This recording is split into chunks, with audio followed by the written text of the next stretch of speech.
ओम नमः सदेभ्यः। ओम नमः सदेभ्यः।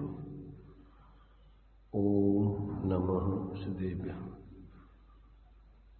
मंगलम भगवान वीरो मंगलम गौतमो मुनि मंगलम कुंद कुंदाद्यो जैन धर्मोस्तु मंगलम सर्वमंगलमांगल्यं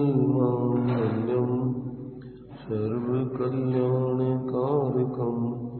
प्रधानं सर्वधर्माणां जैनं जयतु शासनं जैनं जयतु शासनं वन्दितु सर्वसिद्धे ध्रुवमचलमणोभवं गतिं पत्ते मोक्षामि समय पौर निर्मो सुध केवली गणिदम् नमः शमै साराय श्वानभूत्या चकासिते चित्स्वभावाय भावाय सर्वभावान्तरचिदे।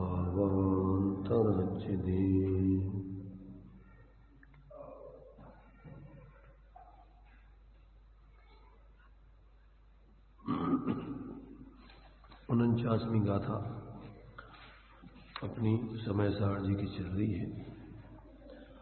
बहुत ही महत्वपूर्ण गाथा है। इसमें जीव का मूल स्वरूप क्या है, क्या नहीं है, इस बात को स्पष्ट किया गया है। तो जितने प्रकार से अपना आत्मा का जो मूल स्वरूप है, मूल नहीं है, उन सब का यहाँ पर निषेध करके 41 तरीके से निषेध करके 42वें प्रकार अस्थि रूप उसका जो चैतन्य स्वरूप लक्षण है, जो अनुभव गोचर है, स्वसंवेदन ज्ञान के बल से अनुभव में आता है और इसके अलावा उसको जानने का, अनुभव करने का कोई उपाय नहीं है। या तो केवल ज्ञान प्रत्यक्ष होता है या स्वानुभव प्रत्यक्ष होता है। इसके अलावा आत्मा को जानने का और कोई तरीका नहीं है। सारे तरीके निषेध किए गए, न इंद्रिय ज्ञान से, न सविकल्प मन के ज्ञान से, न मात्र अनुमान ज्ञान से। ऐसे बाकी और जितने भी पुद्गल के गुणधर्म हैं उनसे पृथक, और जितने भी अपने लिए संयोग हैं उन सारे संयोगों से पृथक। ऐसा इस 49वीं गाथा में आचार्य देव ने आत्मा के स्वरूप स्पष्ट किया है। इसी स्वरूप को आगे की अब गाथाओं में 29 प्रकार से भिन्नता सिद्ध करके फिर आगे इसी क्रम से इन्हीं गाथाओं में इसी बात को स्पष्ट करेंगे, जो अभी यहाँ पर 41 प्रकार से निषेध करके और जो एक अस्थि रूप में ज्ञान लक्षण से लक्षित स्वानुभव प्रत्यक्ष से अनुभव में आता है, जो अपने ज्ञान में अनुभव में आता है अथवा प्रत्यक्ष रूप से केवल ज्ञान में आता है, और किसी प्रकार के परोक्ष ज्ञान, मति सुतक ज्ञान, परलक्षी ज्ञान, अवधि ज्ञान, मनप्रिय ज्ञान, इनका कोई विषय नहीं है। एकमात्र या तो स्वानुभव प्रत्यक्ष और या फिर केवल ज्ञान प्रत्यक्ष, ऐसा जो है वो आत्मा वास्तव में ज्ञात होता है। ऐसा इस बात को यहाँ पर स्पष्ट करके अब कल अपन ने सब 42 बात की चर्चा कर ली थी।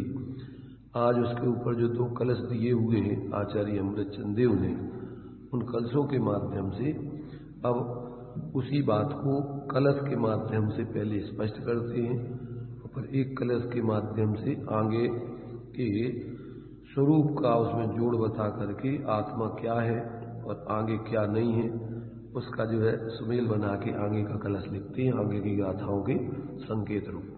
तो कलश 35 है।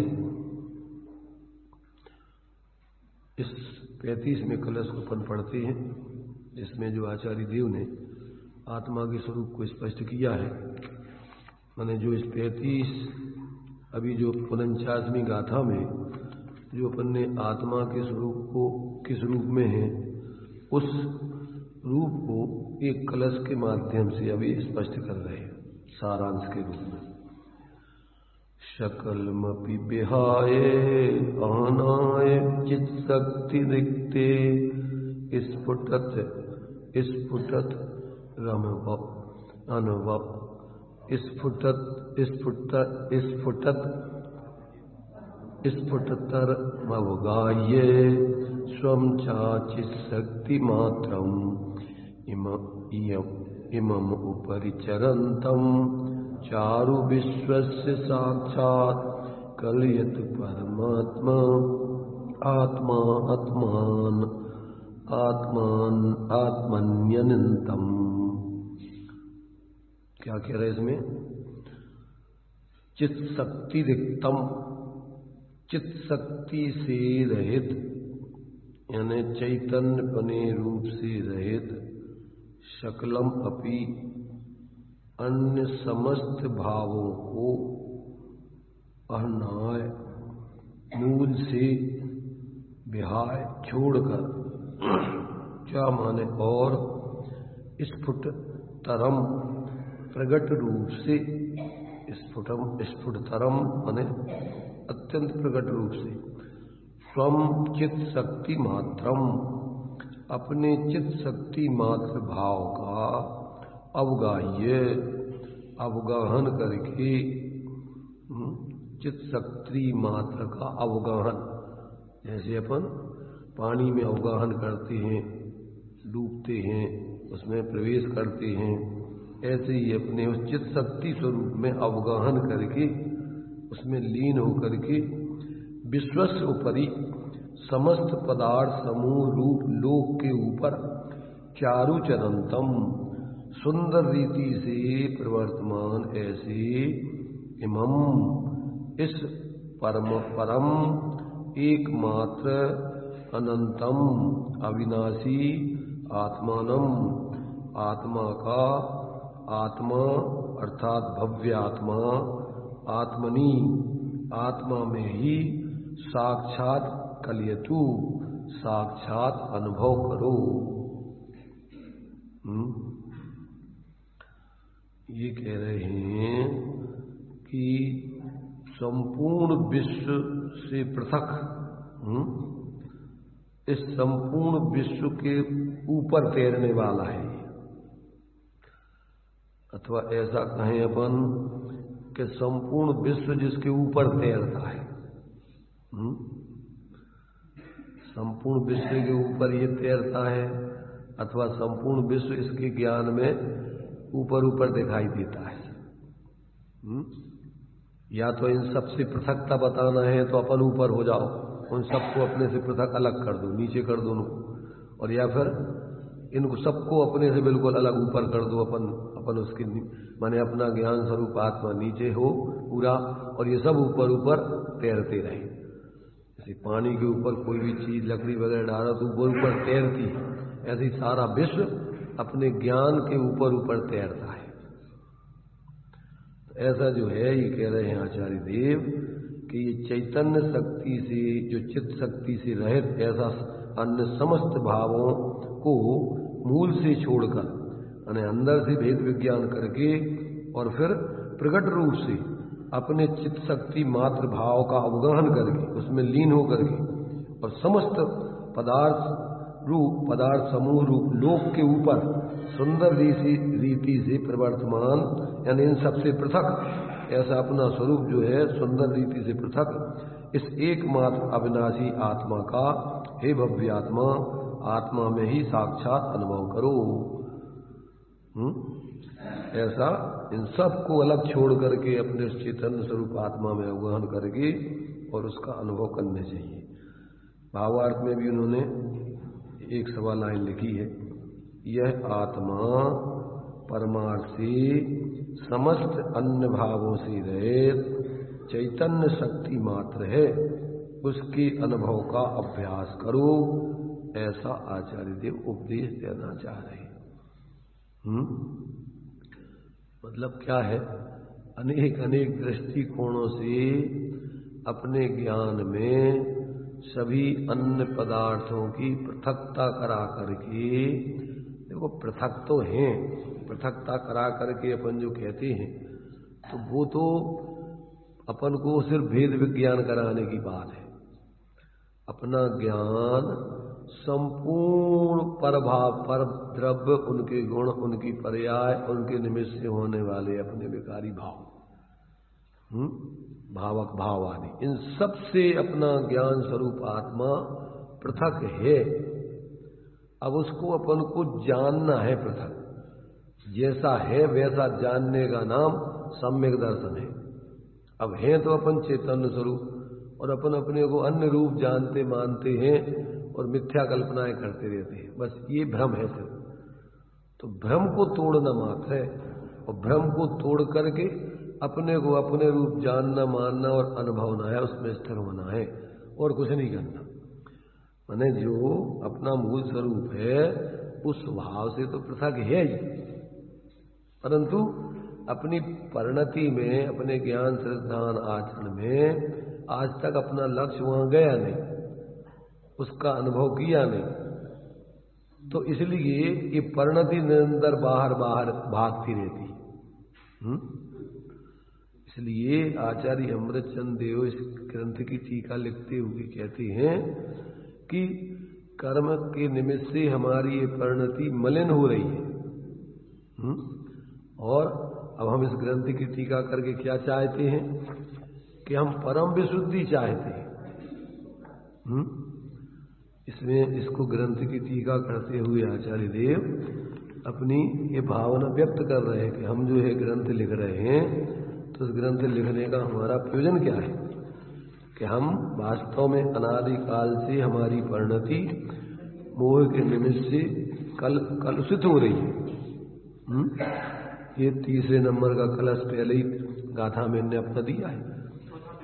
पहला जो है, देखो पहला कलश लिखा है इन्होंने देव के स्वरूप का रूप में, दूसरा कलश लिखा शास्त्र के स्वरूप के रूप में, और तीसरा कलश लिखा है गुरु के स्वरूप के रूप में। तो वे स्वयं गुरु हैं, तो वे अपनी परिणति उसमें बता करके, और अब हम क्या चाहते हैं वो बात लिखी कि पर परिणति हेतुर मोह नामनोनुभावा अविरतम अनुभाव्य व्याप्ति कलमासिताया मम परम विशुद्धि शुद्ध चिन्ह मात्र मूर्तिर भवतु समय सार व्याख्या समय सार व्याख्या यही अनुभूते। अर्थात क्या कह रहे आचार्य अमृतचंद देव? अमृतचंद आचार्य देव कह रहे कि समय सार की इस समय सार यानी शुद्धात्म तथा ग्रंथ की व्याख्या टीका से ही मेरी अनुभूति की, अर्थात अनुभवन रूप परिणति की परम विशुद्धि, समस्त रागादि विभाव परिणति रहित उत्कृष्ट निर्मलता हो। भवतु, कैसी है मेरी परिणति? पर परिणति हेतु मोह नामना अनुभावात, पर परिणति का कारण जो मोह नामक कर्म है उसके अनुभाव है, उसके उदय रूप विपाक से क्या हो रही है? अविरतम अनुभाव्य व्याप्ति कलमासिताया, जो अनुभाव्य यानी रागादि परिणामों की व्याप्ति है उससे निरंतर कलमासित कलुषित मैली हो रही है। और मैं शुद्ध चिन्मात्र मूर्ति, द्रव्य दृष्टि से मैं वास्तव में शुद्ध चिन्मात्र मूर्ति हूँ, इसलिए ऐसे उस स्वरूप का मैं अनुभव करके और मेरी ये परिणति परम विशुद्धि को प्राप्त हो। विशुद्धि तो चल रही है, तीन चौगड़ी कसाय के अभाव की शुद्धि तो उनके चल ही रही है, परंतु अब क्या चाह रहे हैं? वो एक संजनन कसाय की अशुद्धि का भी अभाव हो। इस अभिप्राय भावना से हम इस समय सार की व्याख्या अपने ग्रंथ रूप में निमित्त है वो तो, परंतु उसके निमित्त से हम अपने शुद्ध स्वरूप के माने अनुभवन आदि विशेष लीनता के रूप में, भावना के रूप में हम अपनी उस परिणति को भी माने जो मलिन है संजनन कसाय के निमित्त से, उसको भी पूर्ण अभाव करके पूर्ण निर्मल होना चाहिए। दिया इन्होंने भावार्थ में। आचार्य देव कहते हैं कि शुद्ध द्रव्यार्थिक न्याय की दृष्टि से तो मैं शुद्ध चैतन्य मात्र मूर्ति हूं, किंतु मेरी परिणति मोह कर्म के उदय का निमित्त पा करके मैली है, रागादि रूप हो रही है। अब आचार्य ये बात कह रहे हैं, जबकि वो 3 चौकड़ी कसाय के अभाव की वीतरागता पूर्वक शुद्ध परिणति रूप जी रहे हैं, 3/4 मोक्ष का आनंद भोग रहे हैं, और फिर भी जो है अभी उनको संजलन कसाय की मलिनता खटक रही है। जैसे अपनी आंख में थोड़ा सा भी कुछ कचरा आ जाए तो जब तक वो निकल नहीं जाए तब तक वो खटकता रहता है, चैन नहीं पड़ती। ऐसे ही ज्ञानियों को जब तक पूर्ण वीतराग दशा नहीं हो जाती तब तक उनके लिए कहीं रुचता नहीं है।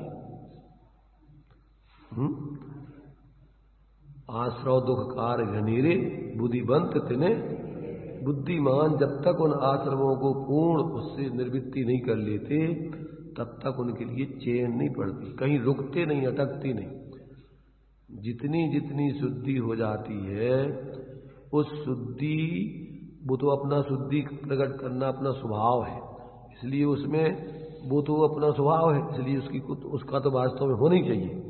परंतु जो अशुद्धि है वो हमारे लिए दोष है, वो हमारा दोष है। क्या है वो दोष है। वो दोष जब तक माने जितना जितना स्वरूप की स्थिरता अपने जीवन में आती जावे, साधक के जीवन में जहां से जीव को स्वरूप दृष्टि हो जाती है, यानी अपना स्वरूप यही चैतन्य स्वरूप है, ऐसा जब निर्णय और अंदर में झुक करके आंशिक रूप से स्वाद आने लगता है तो अब तो वो पूरा उसी में लीन होकर वो ही पूरा उसी में रहना चाहता है। अब बाहर का विकल्प मात्र भी उसको खटकता है। तो आचार्य देव यहां कह रहे कि भाई मैं जो है इस ग्रंथ का, ग्रंथ तो निमित्त है, मूल में तो ग्रंथ तो शब्द के माध्यम से बताना तो शुद्ध समय सार स्वरूप आत्मा ही को है ना। तो वे बार बार जब बताएंगे तो उनका ध्यान अपने स्वरूप पर जाएगा कि नहीं। जो चीज अपन को मान लो दूसरों को बताना है तो वो चीज अपने दिमाग में रहेगी कि नहीं रहेगी, और जब दिमाग में रहेगी जब भाई उसको अपन बता पाएंगे। कोई भी चीज तुम्हें दूसरों को बताना है तो कब बता सकते हो, जब तुम्हारे दिमाग में वो चीज होगी और तुमने उसको खाया होगा और तुम्हें अच्छी लगी होगी, जब भाई तुम दूसरों को कहोगे भैया ये चीज बहुत अच्छी है, उसकी महिमा जब ही कर पाओगे आप। जो भी चीज अच्छी लगती है, अब यहां मान लीजिए लोगों को लप्पू का अच्छा लगता है, यहाँ का प्रिय भोजन है लप्पू का। अब लोग समझते नहीं ये क्या है लप्पू का, जो बाहर के लोग आते कि है क्या है, अरे साहब ये बहुत इतना बढ़िया है, ऐसा पूरा बताएंगे इसको, ऐसा बनता है, इसमें बढ़िया पूरा दूध रस ही रस है, अपने उसका जो है गेहूं का पूरा रस ही रस निकाल के इसमें निकाला है, बाकी सब छिलका मिलकर इसका अलग कर दिया गया है। एक बार देखो आप, बिल्कुल इसका बहुत आनंद आएगा। तो वो जब बोल रहा है तो उसको लप्पू का दिमाग में आ रहा है, और कुछ आ रहा है, उसकी महिमा जब वो कर रहा है तो उसके दिमाग में भी तो लप्पू का चलेगा, जब ही तो वो बता पाएगा दूसरे को। तो ऐसे आचार्य देव जब पूरे समय सार में उस एकत्व विभक्त आत्मा की महिमा कहेंगे तो ये बताओ कि उनका दिमाग कहाँ रहेगा। उसी पे बार बार उसी पे ध्यान रहेगा, और इधर उधर और दूसरी तरफ उपयोग ले नहीं जाना चाहते। क्यों कि उससे अच्छी चीज उनको दुनिया में कुछ दिख नहीं रही है, उसमें जो आनंद है वो आनंद दुनिया में कहीं है नहीं। इसलिए इन्होंने इसमें प्रतिज्ञा की कि हम तुम्हारे लिए आचार्य देव कि भैया देखो आज तक बाहर में तो तुम पंचेंद्रियों के विषय भोगों में तो रची पची हो, उसका तो हमें तुम्हें उपदेश देने की जरूरत है नहीं, सब सुत परिचित अनुभूत हो। चौथी गाथा में लिखा सुत परिचितानुभूता सब बस भी काम भोग बंद कहा। तो काम में लिया है स्पर्शन और रसना इंद्री के विषय को, और भोग में लिया है बाकी ग्रहण चक्षु करने के विषय को, और बंद में लिया है मन के संकल्प विकल्पों को। जैसे नाचार्य देव ने समय सार की टीका में क्या है, काम भोग बंधन की कथा, बंधन में जीव कैसे पड़ा है ये भी अपन ने सब पढ़ लिया, ज्ञानादि काल से ऐसे ऐसे 8 कर्मों के बीच में पड़ा है। तो ये तो जीव ने अनेकों बार विचार कर लिया, पर उस जिसके अवलंबन से निर्बंध दशा प्रकट होना है पर्याय में, उस स्वरूप को नहीं जाना। इसलिए ये सब कर लेने पर भी उससे तुम्हारी मुक्ति नहीं होती। इसमें दिया हुआ है आगे सर्वशुद्ध दिया कि बंधन मोक्ष जीव के लिए जो है, अकेले बंधन के विचार करते रहने से जीव बंधन से मुक्त नहीं हो सकता है। जो कर्णानुयोग आदि के ग्रंथों में जीव किन किन कर्मों से कैसे कैसे बनता है, क्या क्या, तो कहते इनका अकेला विचार करते रहने से जीव बंधन से मुक्त नहीं हो सकता है। जब तक बंध को छेदने का उपाय नहीं अपनाया जाए तब तक उस बंधन से मुक्त नहीं हो सकता है। और बंधन से छेदने का उपाय है क्या कि अपन उस एकत्व विभक्त आत्मा की श्रद्धा ज्ञान और लीनता करें तो आप सारे बंधनों से क्रम से मुक्त हो जाओ। मोक्ष का मार्ग है ना, मोह रहित होने का मार्ग। मोक्ष का मार्ग माने क्या? मोह रहित होने का, बंधन से रहित होने का मार्ग। तो उसका उपाय अस्थि रूप है वो। नास्ति रूप में तो अपन विचार करो कि ऐसा ऐसा बंधन है, वो तो परेशान है। इसलिए तत्वार सूत्र में उनने बंधन से चालू नहीं किया, मुक्ति के मार्ग से चालू किया तत्वार कि बंधन तो तुम्हें है ही पता, हम क्या बताएं उसको, हम तो तुम्हें मोक्ष का मार्ग बताते हैं। कहां से चालू किया ग्रंथ? यहां से चालू किया कि तुम ये काम तुम्हें करना है, और इसके लिए हम तुम्हारे लिए पूरे ग्रंथ में इस 7 तत्वों का, 9 पदार्थों का वर्णन सम्यक दर्शन ज्ञान चारित्र की सिद्धि के लिए किया जाएगा। क्यों कि तत्वार सिद्धांतम सम्यक दर्शन, इन 7 तत्व या 9 पदार्थों का सही स्वरूप समझ के उसमें से स्व पर हे उपादेय का निर्णय करके और स्व का अवलंबन करके और परावलंबन छोड़ के फिर संवर निर्जरा मोक्ष तत्व की सिद्धि होती है। इनमें अपना प्रयोजन सिद्ध होता है तत्वों में और पदार्थों में, और इनको बिना समझे आत्मा का प्रयोजन सिद्ध नहीं होता। इसलिए वो सम्यक दर्शन के विषय में तत्वार श्रद्धानम सम्यक दर्शन। और किस रूप में? ऐसा नहीं कि जान लिया अपन ने, ये जीव है, ये अजीब है, ये आश्रव है, ये बंध है, ये संवर है, ये निर्जरा है, ये मोक्ष है, ऐसा जानने का नाम नहीं। कैसा? ये जीव है तो ये मैं हूं, और ये अजीब है तो ये मेरे से पर है, और ये आश्रव भाव है तो परावलंबी भाव है, और ये दुख रूप है, और इसी में अटक जाना वो बंधन है, और वो अपने लिए बहुत अत्यंत अहित रूप है। और उससे निर्वृत्त होकर अपने में स्थिर होना, यहां से संवर चालू होता है, जहां से अपन परावलंबन छोड़ के स्वावलंबन ग्रहण करते हैं। परावलंबन 2 प्रकार से होता है, पुण्य और पाप रूप। परावलंबन कितने प्रकार का होता है? या तो पाप के कार्य करोगे बाहर में, या पुण्य के कार्य करोगे। तो जब तक ये परावलंबन में तुम्हारी रुचि है तब तक तुम्हें मोक्ष का मार्ग प्रारंभ नहीं हो सकता है। इसलिए छेड़ाला में संवर तत्व का प्रारंभ कहां से किया?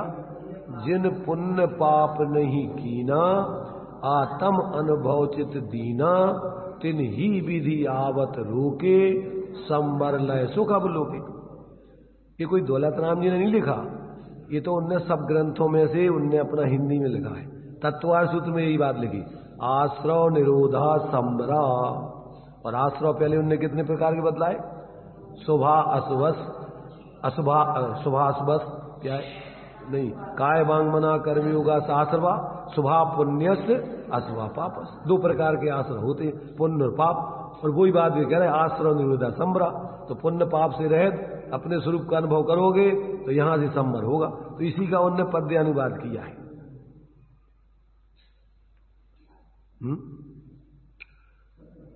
ये अपन को जब तक ये बात अपने दिमाग में नहीं जमेगी। अच्छा, पराश्रय, जब तक तुम पराश्रय में तुम्हारी सुख बुद्धि है तो ये बताओगे तुम्हें पराश्रय छोड़ा के स्वाश्रय कराएगा कौन? जब तक तुम नहीं छोड़ो। किसी में है व्यवस्था? भगवान भी नहीं करा सकते। कौन कराएगा? जब भगवान ने तो बताया है कि देखो यहां से धर्म का मार्ग चालू होता है, स्वाश्रय से मुक्ति बखानी। जिन्हें भगवान की वाणी में क्या आता है? स्वाश्रय से मुक्ति बखानी। जब तक स्वाश्रय का अवलंबन नहीं करोगे, स्वा का अवलंबन नहीं करोगे, तब तक तुम्हारे लिए मोक्ष का मार्ग कहो, सुख का मार्ग कहो, धर्म का मार्ग कहो, शांति का मार्ग कहो, आप नाम कुछ भी कहो, निश्चय मोक्ष मार्ग कहो, इसी का नाम निश्चय मोक्ष मार्ग है। और ये व्यवहार इसी का कारण बने, इसी के लिए जिस तरीके से ये स्वाश्रय हो जाए वैसा व्यवहार रूप परिवर्तन करो तो वो व्यवहार व्यवहार है। और तुम अगर व्यवहार ही में उलझे रहो तो वो तो व्यवहार व्यवहार ही नहीं। भाई अपन देखो शादी में भोग बहुत सारे नियम दस्तूर होते, वो भी नियम दस्तूर ही करत रहो और शादी करो ही नहीं।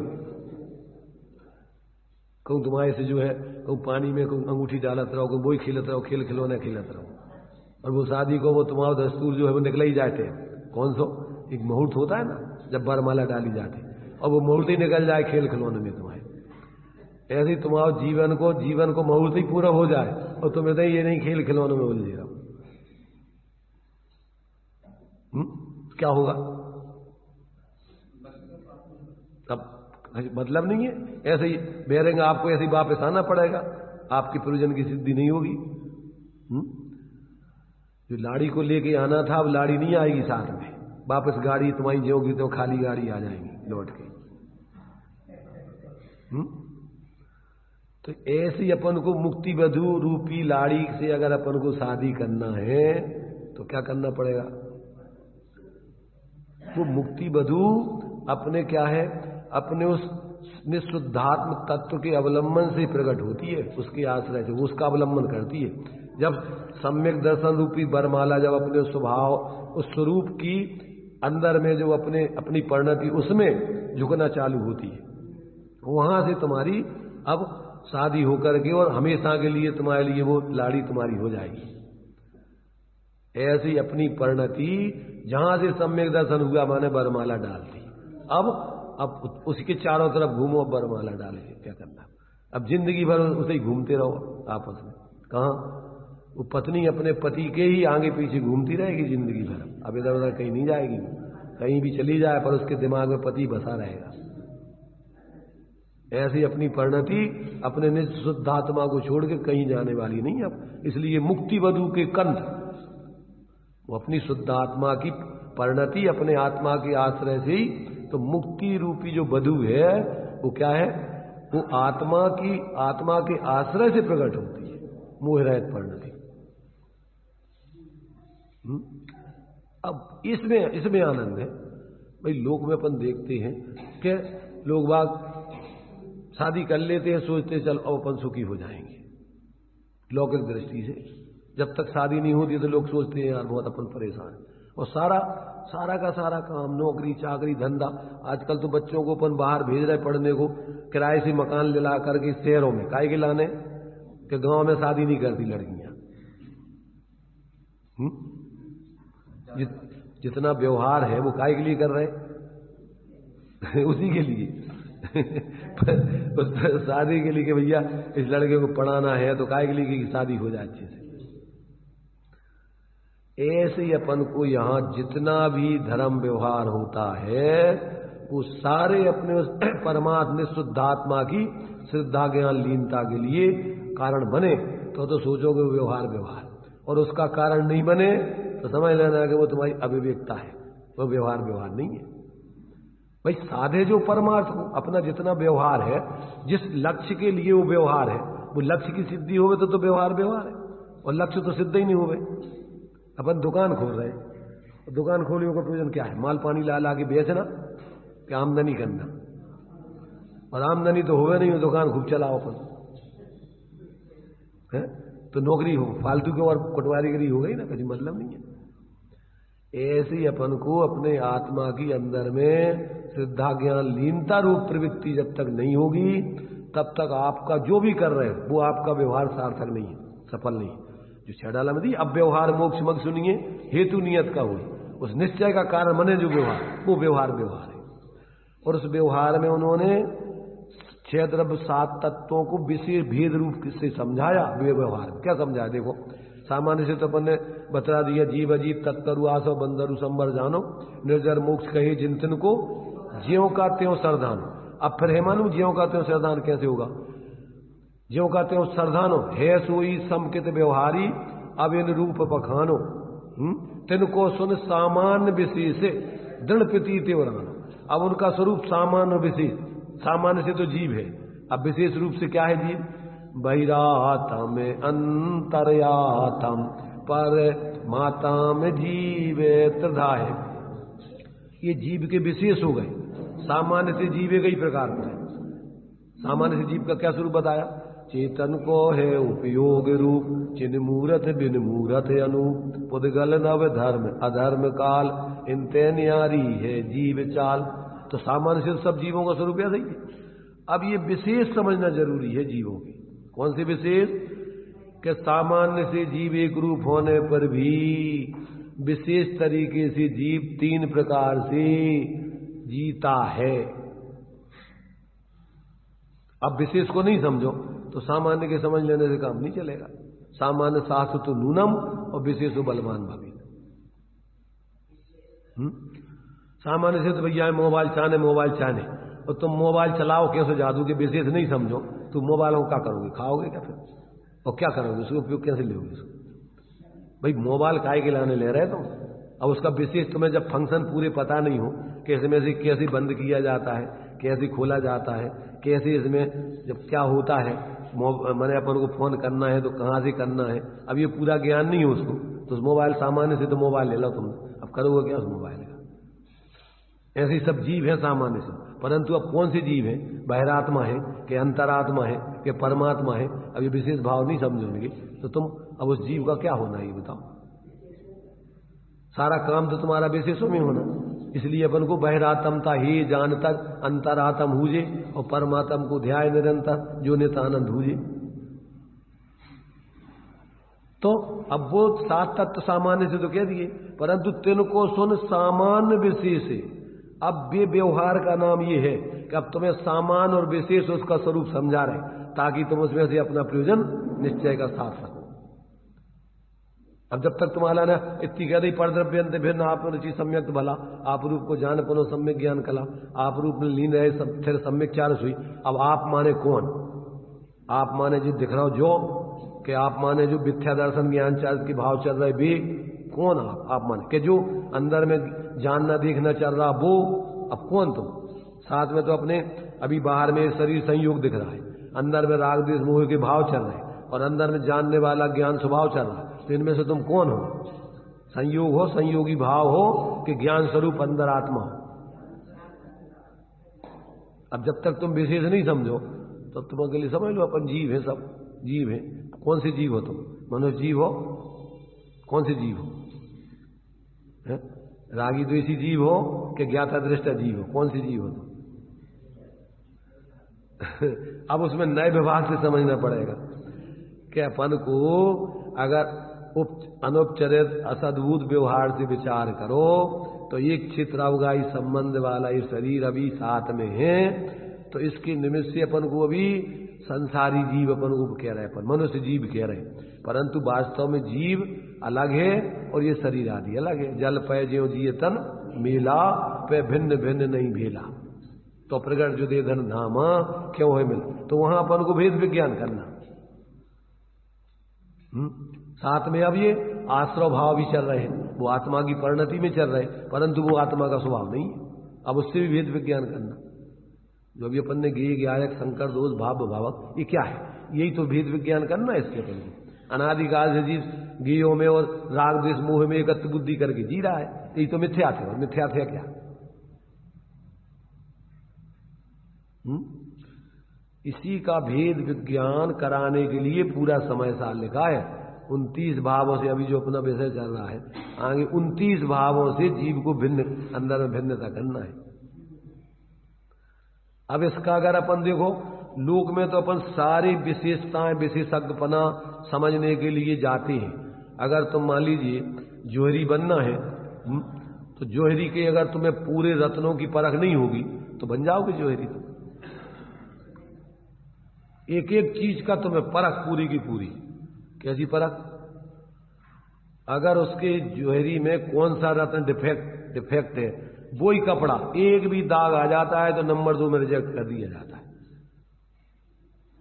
कपड़े वाले जानते हैं बे उसी क्वालिटी का एक भी अगर उसमें थोड़ा सा कोई भी आ गया था, अगर उसका धागा ही जो है एक धागा उसमें कहीं दूसरा लग गया तो वो दूसरे नंबर के दूसरे उसमें थान में पटक दिया जाएगा। उसकी कीमत लगभग आधी हो जाती है। ऐसे ही एक गुण स्थानों में जब तक राग का अंश भी रहता है तब तक जीव जो है मुक्ति का पात्र नहीं बन पाता है। और आचार्य तो कह रहे कि जब तक अगर अणुमात्र भी राग है जीव में, और वो राग माने किसी राग में एकत्व बुद्धि है, तो द्वादश अंग का धारी भी है, तो अभी वो ज्ञानी नहीं कहलाएगा।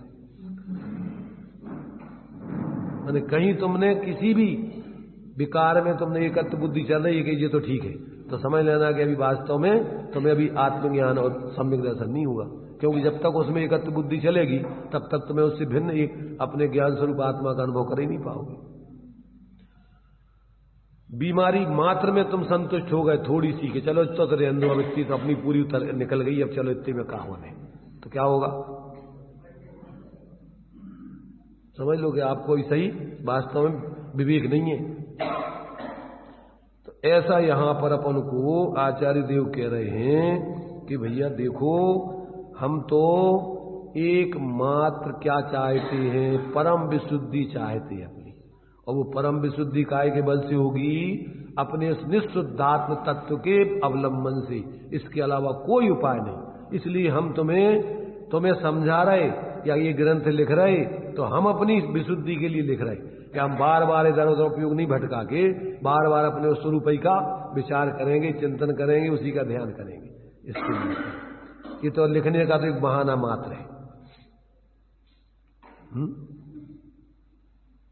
उनके उपयोग को उनको इधर उधर भटकाना नहीं है, उनको अपना उपयोग अपने स्वरूप के नजदीक रख करके बार बार अपने स्वरूप की निर्विकल्प अनुभूति में जाना है। इसलिए ये उन्होंने अपनी खुद की स्वयं की परम, इसमें देखो इन्होंने भावार्थ में क्या लिखा। आचार्य देव कहते हैं कि शुद्ध द्रव्यार्थिक न्याय की दृष्टि से तो मैं शुद्ध चिन्मात्र मूर्ति हूं, किंतु मेरी परिणति मोह कर्म के उदय का निमित्त पाकर के मैली है, राग आदि स्वरूप हो रही है। इसलिए शुद्ध आत्मा की कथनी रूप इस समय सार ग्रंथ की टीका करने का फल मैं यह चाहता हूं कि मेरी परिणति राग आदि रहित होकर शुद्ध हो, मेरे शुद्ध स्वरूप की प्राप्ति मुझे हो। मैं दूसरा कुछ भी ख्याति, पूजा, लाभ आदि कुछ नहीं चाहता। इस प्रकार आचार्य देव ने टीका करने की प्रतिज्ञा गर्भित उसके फल की प्रार्थना की है कि हम ये टीका तो लिख रहे, परंतु हमारा प्रयोजन एकमात्र हमारा आत्मार्थ साधना है, इसमें और हमारा कोई ख्याति, लाभ, पूजा या बाहर का कोई प्रयोजन नहीं है। तो जितना धार्मिक प्रयोजन धार्मिक व्यक्ति का होता है वो एकमात्र परमार्थ के लक्ष्य से होता है, अन्य किसी लक्ष्य से हो रहा है तो वो धार्मिक आयोजन नहीं कहलाता है।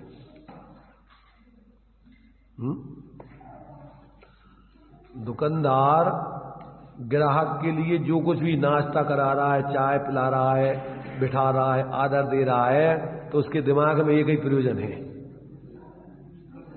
क्या प्रयोजन है? और अगर वो खा पी करके चला जाए और कुछ लेवे देवे की उम्मीद नहीं हो तो नाश्ता पानी खिलाएगा वो। और कोई ग्राहक ऐसे, अब उसने तो सोचा कि ये माल खे, उसने किसी ने कहा कि भैया हमें माल लेना है अच्छा, और फिर बस वो खा पी करके नाश्ता पानी किया और चलता बना, और फिर दोबारा भी आ जाए वो दूसरे दिन, तो क्या करेगा वो दुकानदार? सीढ़ियों से नीचे उतरो। तो मतलब ये है कि अपना लक्ष्य पहले सम्यक होना चाहिए, अपना प्रयोजन क्या है। तो अभी अपन को यहां आचार्य देव कह रहे हैं कि भैया देखो, एकमात्र व्यक्ति का हित है तो अपने उस स्वरूप की श्रद्धा, ज्ञान, लीनता के अलावा कोई और अपने लिए हित नहीं है। तो अब उसमें अपन को जो 6 ढाला में उन्होंने अब व्यवहार मोक्ष मग सुनिए हेतु नियत का हुई, तो वे 7 तत्वों का तिनको सुन सामान्य विशेष दृढ़ प्रतीत हो रहा है। अब उनका सामान्य और विशेष स्वरूप समझना जरूरी है। अब जीव सामान्य से एक ही प्रकार को है और विशेष में 3 प्रकार, और 3 प्रकार वो भी सामान्य है। फिर बहिरात्मा कितने प्रकार की? बहिरात्मा जितने प्रकार के बहिरात्मा उतने भेद हो जाते सूक्ष्मता से। सामान्य से अपन ने गृहीत और अगृहीत मिथ्या दृष्टि 2 भेद कर दी, और अगर भेद करो तो एकांत, विपरीत, विनय, संशय, अज्ञान 5 प्रकार की मिथ्या दृष्टि। और उनमें देव शास्त्र गुरु धर्म, देव गुरु धर्म, आप्तागम पदार्थ के संबंध में 5 प्रकार की विपरीतता, तो 30 प्रकार की। और फिर उसमें भी सूक्ष्म भेद करते जाओ तो फिर अनेकों भेद हो जाते उनके। जितने प्रकार की विपरीतता उतना प्रकार का मिथ्यात्व हो जाता है। और अंतरात्मा के भी कितने भेद हैं? सामान्य से तो 3 बता दिए, बाहिरात्म, अंतरात्म, परमात्म, जीत तदाय। पर अंतरात्मा के कितने भेद? 3 भेद कर दिए उसके भी। फिर उत्तम, मध्यम, जगन त्रिविध के अंतरात्म ज्ञानी, पर उनमें भी बहुत भेद हो जाते हैं। जो जगन अंतरात्मा है अवरत सम्यक दृष्टि, उनमें अभी औपसमयिक, छायोपसमयिक, छायक है, अलग अलग क्वालिटी के उसमें अवरत सम्यक दृष्टि है। तो फिर उसके अपन जितने भी विशेषताएं होती हैं वे सब समझना। ये समझो कि तुम्हें 7 तत्वों का ज्ञान जब कहलाएगा।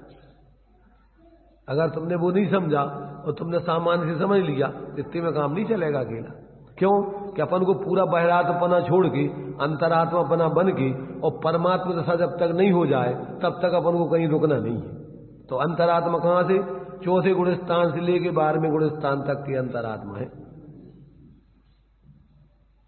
इसके बाद फिर परमात्मा 2 प्रकार के हो गए, सकल निकल परमात्म द्वैविध, तिनमें घात निवारी, श्री अरहंत सकल परमात्म, लोकालोक निहारी, ज्ञान शरीरी त्रिविध कर्मल, वर्जित सिद्ध महंता, ते है निकल अमल परमात्म, भोगे सर्वनंता। अब ये तीनों आत्माएं हैं। पहले तो सामान्य कौन सी?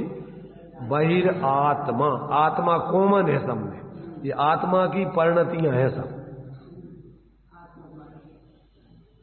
अब ये नहीं समझो और अपन ने समझ लो अपन तो ज्ञाता दृष्टा आत्मा है, अब तुम्हारे परिणामों में काचर रहो तो इतने से काम थोड़ी चलेगा अकेला। नहीं तुम कौन सी आत्मा हो? अरे हम तो ज्ञायक आत्मा, भगवान आत्मा है। भगवान आत्मा तो निगोदिया भी है। सर आनंद मिल रहा हो कि नहीं मिल रहा हो? भगवान आत्मा हो तो भगवान आत्मा को तो आनंद आने चाहिए ना। तुम सुखी हो कि दुखी हो? अरे तुम्हारा स्वभाव सुख स्वरूप है, पर्याय में तो अभी पूरे असंगी तक के जीव तो पूरे के पूरे दुखी है, पूरे टोटल। संगी जीवों में जो क्या करते हैं, भेद विज्ञान करके, आत्मज्ञान करके जितनी जितनी स्वरूप स्थिरता करते जाते उतने उतने सुखी, और जितनी जितनी पराश्रय वृत्ति, कसाय की वृत्ति, उतने दुखी। अब बीमार है तो भाई बीमारी तुम्हें समझ में आने चाहिए ना, कौन सी बीमारी है, कितनी बीमारी है। दवाई खाओगे तो कितना रोग दूर हो गया, अब ये विवेक होना चाहिए ना। कब तक दवाई खाना है? जब तक पूर्ण बीमारी से रहित नहीं हो जाए। तो पहले तो अपन को निदान होने चाहिए कि हमें कौन सी बीमारी है। थोड़ेमल जी ने यही दिया कि पहले जिस प्रकार वैद्य निदान करता है, कहेगा कि तुम्हें बीमारी कौन है, और वही को इलाज तो किया जाएगा ना। कि तुम्हें अभी गिरीश मिथ्यात की बीमारी है तो अभी तो गिरीश मिथ्यात का दवाई की जाएगी ना, कुगुरु कुदेव को धर्म ऐसे, और उनके द्वारा बताए हुए तत्व आदि पहले तो उनसे दूर कराया जाएगा कि इनको छोड़ो पहले।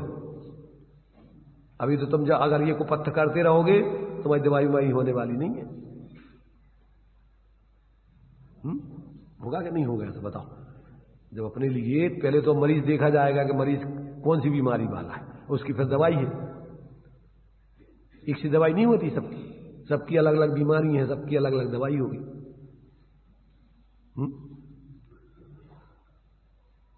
सामान्य रूप से तो उपदेश दे दिया जाएगा। जैसे मान लीजिए कोई ना कि भैया तुम्हें टीबी है, कैंसर है, तो कितने प्रकार के टीबी, कितने प्रकार के कैंसर। अब तुम्हें कौन सा कैंसर है, ब्लड कैंसर है कि ब्रोन कैंसर है, अब कौन सा है जो तो देखना पड़ेगा ना तुम्हें। सबकी अलग अलग दवाई हुई है। नहीं आ रही समझ। वैसे तो देखो, वैसे तो अगर रामबाण औषधि चाहिए हो तो तुम अपने उस मूल स्वरूप को समझ के, तुष्मास भिन्न वालों को इतना लंबी चौड़ी नहीं समझ में आई, उन्हें तो एक समझ लगी जो तिल छिलका अलग है और जो दाल को दाल अलग है। अब ज्ञान ज्यादा नहीं था उनकी, जिनकी ज्यादा ज्ञान है उनके लाने बहुत मुश्किल से समझा पाती, और जो कम ज्ञान वाले में जल्दी समझ जाती। ज्यादा पढ़े लिखों को समझा पाना बहुत मुश्किल है। जो कम पढ़े लिखे हुए वे जल्दी समझ जाते हैं, क्योंकि उनके दिमाग में कोई खसरा और दूसरा नहीं भरा है। जिनने ज्यादा समझ लिया हो तो उनके लिए समझा पाना बहुत मुश्किल है। ऐसा समझो, एक अपन को एक जो है मकान ऊट पटांग बना हुआ मकान है और एक अपन को जगह खाली बिल्कुल प्लेन जगह पड़ी हुई है, तो कौन सी चीज लेना उचित है अपन को? पहले तो उसको पूरा गिराने में, उसको समेट दुनियादारियों की गंदगी दूर करने में टाइम लगे, फिर के बाद प्लेन करके नया मकान बनाने पर। ऐसे जिनके दिमाग में जो पहले से अनेक प्रकार का ऊटपटांग धर्म भर रखा है, उसको निकालने में बहुत मुश्किल पड़ती है। जिनको जो दिमाग से खाली है, अभी कोई धर्म नहीं कर रहे, उनके लाने बहुत जल्दी धर्म समझाया जा सकता है। जो बहुत सारे डॉक्टरों की दवाई करवा के आते ना, उनकी दवाई करना बहुत मुश्किल होती है।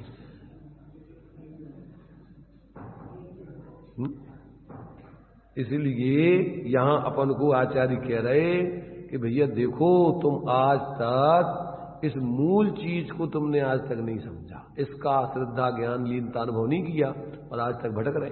इसलिए इस 49वीं गाथा में और उसके कलश के रूप में उनने क्या लिखा कि क्या हो रहा कि चित्त शक्ति से रहित अन्य समस्त भावों को मूल से छोड़कर और प्रकट रूप से अपने चित्त शक्ति मात्र भाव का अवगाहन करके, देखो अपना चित्त शक्ति मात्र भाव का माने जो अपना ज्ञान में ज्ञायक आत्मा व्याप रहा है और जितने भी शरीर आदि बाह्य संयोग हैं और कर्म के उदय आदि और कर्म के उदय से होने वाले जितने भाव हैं, वे सब उस चित्त शक्ति से उससे पृथक है सब।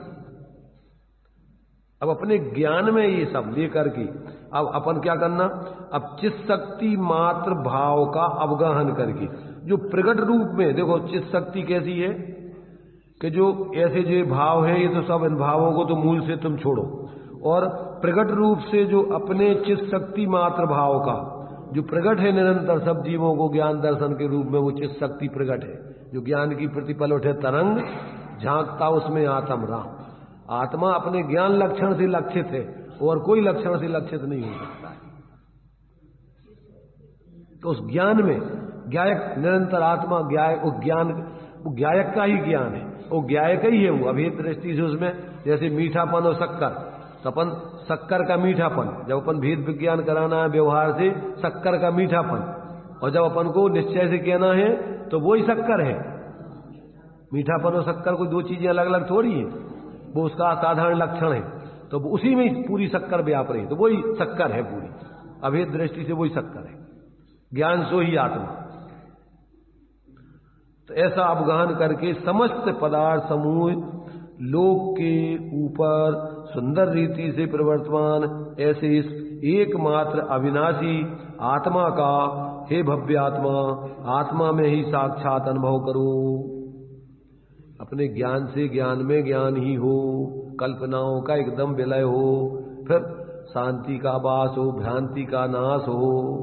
जहां तुम्हें ऐसे अपने अंदर में उस चित्त शक्ति मात्र का अंदर में अवगाहन, उसी में एकाग्रता करोगे तो सब भ्रांति खत्म हो जाएगी, मन शांत हो जाएगा।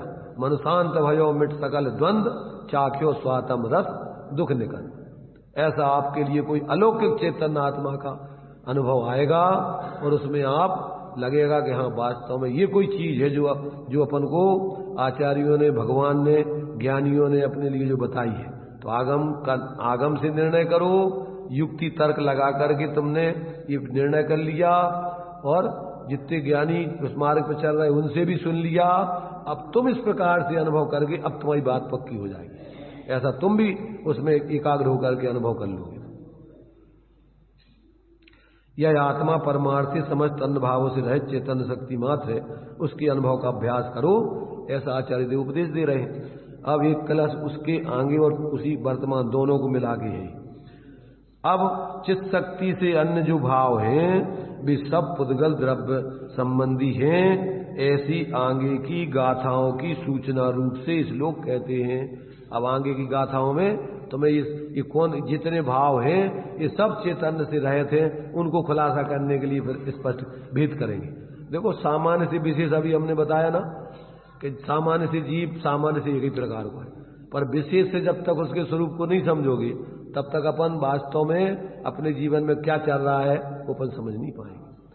इसलिए जितने विशेष समझते जाओगे उतने विशेषज्ञ उस चीज के बनते जाओगे। लोक में अपन देखते हैं कि जिस चीज का जो व्यक्ति विशेषज्ञ होता है वो बार बार उसकी बारीकियों को समझता है। जितनी बारीकियों को समझेगा उतना ज्यादा वो विशेषज्ञ होता जाएगा उस संबंध में। इसलिए अपन को ये नहीं समझना चाहिए कि वही बात है, वो बातें नहीं चल रही, उसी सामान्य को विशेष करके। अब वैसे तो 12 गाथाओं तक उनने का समय संक्षेप में जो समझने वाला उतने में समझ जाए, परंतु अब ऐसे समझदार तो सब है नहीं है। संक्षेप रुचि वाले तो गणधर होते हैं, अंतर्मुख में द्वादशांग का भाव भाषण कर लेते, पाठ कर लेते ज्ञान में। अपन तो अब सामान्य शक्ति वाले हैं। जैसे अकलंक और निकलंक, अकलंक को एक बार में समझ में आता था, निकलंक को 2 बार में। तब तो वे अकलंक और निकलंक भी बहुत दूर पहले निकल चुके। अब तो अपन बहुत आगे पीढ़ियों में आ गए। अपन को तो अब कई बार चर्चा करने में भी अपन को समझ में नहीं आ रहा है। तो देखो ये गाथा क्या कह रही, चित शक्ति व्याप्त सर्वस्य सारो जीव या नयम। अनुष्टुप छंद है, नमा समय साराय स्वानुभूत्य सकाशते। चित शक्ति व्याप्त सर्वस्व सारो जीव या नयम। अत्वतिरिक्ता सर्वेपि भावा पौद्गलिका अमी। नमा समय साराय स्वानुभूत्या चकास्ति। चित्त स्वभावाय भावाय सर्वभावांतरिक्षति। पढ़ो राजेश, कैसी पढ़ा जाएगा, पढ़ो। अनुष्टुप संदेही है ना वो तो।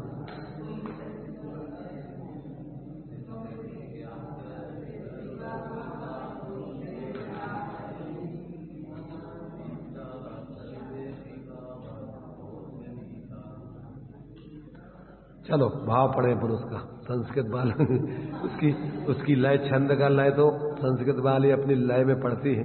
अपन को तो लय न भूल के अपन उसका भाव पढ़ने की मुख्यता से अपन पढ़ रहे हैं इसको। देखिए क्या कह रहे हैं यहां, चित शक्ति व्याप्त सर्वस्व सारा। चैतन्य शक्ति से व्याप्त जिसका सर्वस्व सार है, ऐसा। क्या कहा, चैतन्य शक्ति से व्याप्त जिसका सर्वस्व सार है, सब कुछ उसका चैतन्य पने में ही विद्यमान है, ऐसा यह जीव इतना मात्र ही है, चैतन्य मात्र ही है, चित स्वरूप ही मात्र है। तो कहते हैं यह जीव इतना मात्र ही है, अतः अतिरिक्ता इस चित शक्ति से शून्य अमी भावा, जो ये भाव हैं, सर्वे अपि वे सभी पौद्गलिका, पुद्गल जन जानना चाहिए, पुद्गल के ही है, आत्मा की नहीं है, आत्मा नहीं है। अब ये आगे बताएंगे कौन से, जो अपन वो पढ़ते ना विनय पाठ, क्या पढ़ते हैं, ई विधि ठाणो होए के प्रथम पढ़े जो पाठ धन्य जिनेश्वर। तो अब उसमें अपन जो पढ़ते ना, ई विधि ठाणो होए के, तो ई विधि में काय के लाने है, वो ई विधि ठाणो होवे के लाने ई विधि है, और कछु के लाने। देखो वो है मालूम क्या है, ऐसा पढ़ो अपन, ठाणो होए के ई विधि पढ़े जो पाठ, जो हम नीचे लिख रहे हैं पाठ, इस प्रकार से इस पाठ को पढ़े। तो वो ठाणे होने के लिए नहीं लिखा ई विधि, वो तो जो हम नीचे पाठ लिख रहे हैं, इस प्रकार से इस पाठ को पढ़े पूजा के पहले, ये कह रहे हैं। तो वो चूंकि अपन ने खड़े होने के पहले लगा दिया ना ये विधि, ऐसा लगता है कि जैसे खड़े होने के लिए वो विधि बता रहे हैं कि खड़े होकर पाठ पढ़ना है, इस प्रकार। तो ये आगे जो गाथाएं लिख रहे हैं ना, तो उन गाथाओं को यहां बता रहे ये कि जो इस प्रकार आगे जो अपन बताएंगे कि ये जो गाथाएं हैं, ये अपने चेतन मात्र शक्ति से रहित, बाकी जितने भी जो भाव बताएंगे वो सब पुद्गल जन्म है। है। तो आगे की गाथाओं की सूचना के रूप में कह रही कि चैतन्य शक्ति से व्याप्त जिसका सर्वस्व सार है, ऐसा यह जीव इतना मात्र ही है। और इस चित्त शक्ति से शून्य जो ये भाव है, कौन से भाव, अभी जो आगे गाथाओं में बताएंगे, ये जो भाव हैं वे सभी पुद्गल जन्य हैं, पुद्गल के ही हैं, वास्तव में भी आत्मा नहीं है, आत्मा की नहीं, ये बता रहे हैं।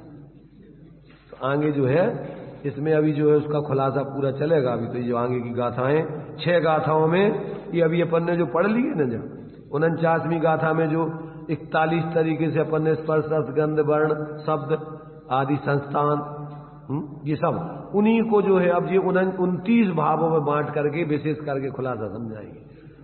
जैसे अपन ने जो अभी 6 डाला में पढ़ा ना कि 7 तत्व सामान्य से हो गए, अब इनके विशेष बता रहे। जीव के फिर 3 भेद कर दिए, अजीब के 5 भेद कर दिए, आश्रव के कितने भेद कर दिए, मिथ्यात, अवरति, प्रमाद, कसाय, योग, ये सब आश्रव के भेद है। फिर उनके भेद सबके फिर भेद, तो जितने प्रकार का आश्रव उतने ही प्रकार का संबर, उस बंध भी उन्हीं का होगा, और फिर उन्हीं का संबर करना है, और उन्हीं की निर्जरा करना है, और उन्हीं का मोह अभाव करना, उतने ही प्रकार को मोक्ष हो जाएगा। जितने प्रकार का बंधन, उतने प्रकार के बंधन को तोड़ते जाओ तो उतने ही प्रकार को मोक्ष। तब अपन को समझ में आने चाहिए ना कि कितनों कितनों अपने कितने कितने बंधन टूटते जा रहे हैं। एक एक एक एक एक एक अपन एक एक गलती छोड़ते जाए ना, एक एक छोटी छोटी गलती, तो एक एक गलती छोड़ने पर अपने जीवन में एक एक अच्छाई पैदा होती जाएगी। एक साथ सब नहीं छूटती हैं, सब क्रम क्रम से। एक चाय छोड़ने में दांतों पसीना आता है, ऐसी जो आदतें व्यसन डाल ली है आदतें, अब एक एक चीज का व्यसन छोड़ने में बहुत मुश्किल पड़ती है।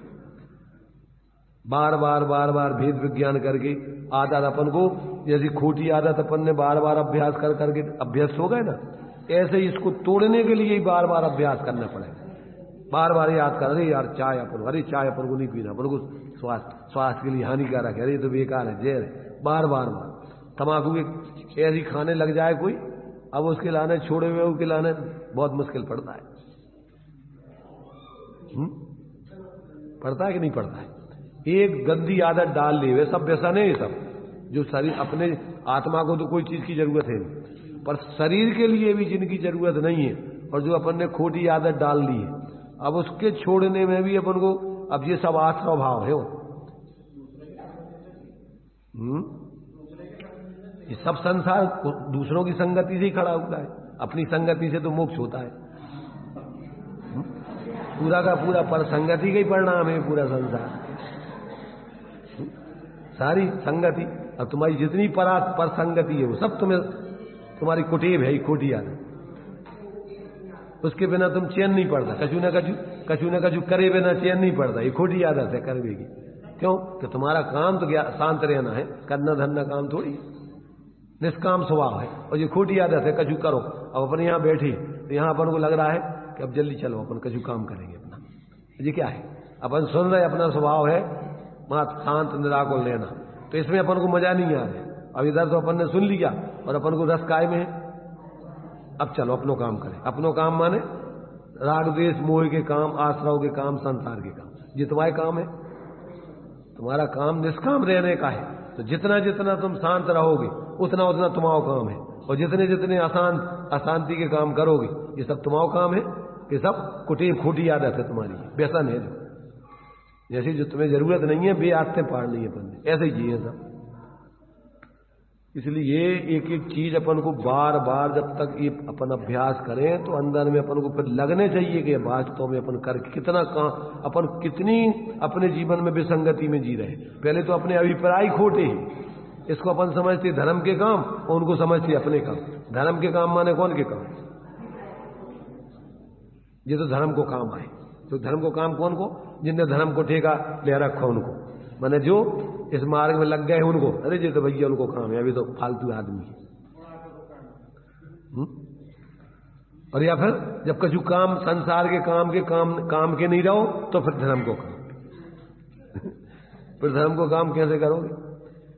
है। आचार्य तो ये कह रहे कि जो लो न रोग जरा गए तो लो झड़प निषेध करो, क्योंकि अर्ध मृतकम बूढ़ापनो, कैसी उस समय तुम अपने स्वरूप को कैसे लखोगे?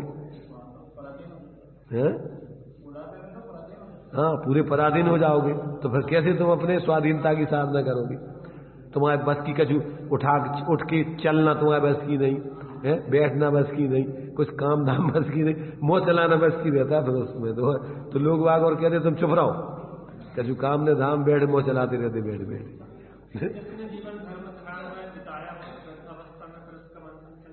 अरे भाई, जिसने धर्ममय जीवन बिताया उसका वृद्धावस्था आती नहीं ना उसकी, तो वो तो वृद्धावस्था शरीर की है कि आत्मा की? फिर तो कभी उसका बुढ़ापा आना ही नहीं। जब उसने देख लिया कि अपन जीव है, चेतन स्वरूप है, तो ये तो भेद विज्ञान उसकी चलेगा, तो उसकी वृद्धावस्था होनी नहीं। जो होगी वो भेद विज्ञान करके जाना गया शरीर की दशा है, तो वो तो फिर कैसी स्थिति रहे शरीर की, उसके लिए कोई अंतर नहीं पड़ेगा। और अगर पहले भेद विज्ञान नहीं किया तो पूरे शरीर आश्रित जीवन है, अब रोगे कि भैया हमारे बस की नहीं है, अब ऐसा नहीं है। अरे भाई, तुम्हारे बस की जानना देखना तो है, वो तो स्वभाव है तुम्हारा, तो वही काम करना है। आखिरी में जब शरीर काम नहीं देवे तो वो और अच्छा क्या अपन को, चलो ये झंझट भी खत्म, तो समय और अच्छे से बढ़िया साधना होगी। इसलिए ये पहले अगर तुम ये अभ्यास करके अंदर में अपने वेद विज्ञान की अंदर में ज्योति जगा लोगे, तो ही तुम्हारे हर समय पर कोई परिस्थिति परेशानी का कारण नहीं बनेगी। और तुम फालतू तुम किसी से बोलोगे भी नहीं, जरूरत है नहीं, मोह रहेगा नहीं तो ज्यादा भैया ठीक है तुम कर लो, हमारे बस की नहीं है, अब हम नहीं करेंगे, क्योंकि हमारे बस की भी नहीं है, अब हम क्या करेंगे? तो फिर वो अभी तो क्या होता है, तुमसे नहीं पूछे तो तुम्हारा ने गुस्सा आएगा, अच्छा आज तू बड़ा बन गया है, अभी तक हमने इतना संभाला, तुम मुझसे पूछते ही नहीं है। एक सही घटना है बीना की। एक हम पंडित जी हैं, एक विद्वान है वो, उनके पिताजी, उनको लकवा लग गया, अब दुकान पे जाना उनका बंद हो गया। तो अब वो ये अपेक्षा रखते थे बच्चों से कि तुम रोज ना आके हमें हिसाब किताब दो। अब उनने समझाया, वृद्ध अवस्था थी कि अब तुम्हारे बस की नहीं है, लकवा लग गया है, तुम तो धर्म आराधना करो, चिंतन मनन करो। अच्छा, हमें तू उपदेश दे रहा है? बहुत बुरा लगे उनको, बुरा बने, उनके प्रति द्वेष बुद्धि कर ले, उनसे बात नहीं करे कि जी हमें अल्लाह ने जो है हमारी मानते नहीं है। अरे तुम्हारी, अब तुम्हारे काम, तुम्हें उतर दुकान जाना नहीं है, कौन आ रहा कौन जा रहा, कितना लेना कितना देना, किन से देना, अब क्या मतलब है तुम्हारा? इसलिए देखो, अगर तत्व का अभ्यास नहीं होगा, धर्म साधना नहीं करोगे, तो आगे और बुढ़ापे में ज्यादा परिणाम बिगड़ेंगे, क्योंकि तुम्हारी कोई सुनेगा नहीं कि तुम्हें जब कछु करना ही नहीं तो वहां जाना नहीं, तो तुम काय को अब इसमें पड़ रहे पचड़ी में हमारा समय खराब कर रहे तुम। इसलिए भाई, अपन को ये बहुत अच्छा अवसर है कि अपन जाग जाए समय से पहले, अच्छा है, अन्यथा फिर वास्तव में देख रहे दुनिया की दशा क्या चल रही है। तो ये अपन को अब आगे की जो है, अभी अपन आचार्य जयसेन स्वामी के माध्यम से भी अभी टीका उसमें दी है, उसके माध्यम से भी अपन देखेंगे इनका विषय। इसके बाद फिर आगे जो ये गाथाएं वगैरह दी हैं, विशेष रूप से अपन को भेद विज्ञान कराने के लिए, इन सबको अपन को गहराई से समझना है और अपने जीवन में उसको देखना है कि हमारे जीवन में कहाँ कहाँ ये विसंगतियां चल रही, और उन विसंगतियों को गहरी नजर रखोगे जब ही उनसे भेद विज्ञान करके छोड़ पाओगे। अन्यथा मोटे मोटे रूप में सब धर्मात्मा आए, मंदिर जो कुछ बनी बनाई क्रियाएं करी, उससे कुछ नहीं होना है। मोटे मोटे रूप ऊपर ऊपर लीपा पोती करत रहो तुम, दवाई हो, फोड़ा होगा, कैंसर होगा, ऐसे काम नहीं चलेगा। जब तक उसको जड़ मूल से उखाड़ के नहीं फेंकोगे, जब तक काम नहीं चलेगा। इसलिए अपन को इन सब बातों को बहुत गहराई से सुनना समझना चाहिए। ऐसा नहीं है कि अपन अरे अब तो भैया ठीक है, अब बेई बात, संसार की बेई बात है तो मोह बढ़ा रही, और ये बातें समझोगे तो मोह क्षीण होगा, और रुचि से, जबरदस्ती नहीं, अपने हित को समझ के वास्तव इसी में अपना हित है। चलिए, टाइम अपना हो गया।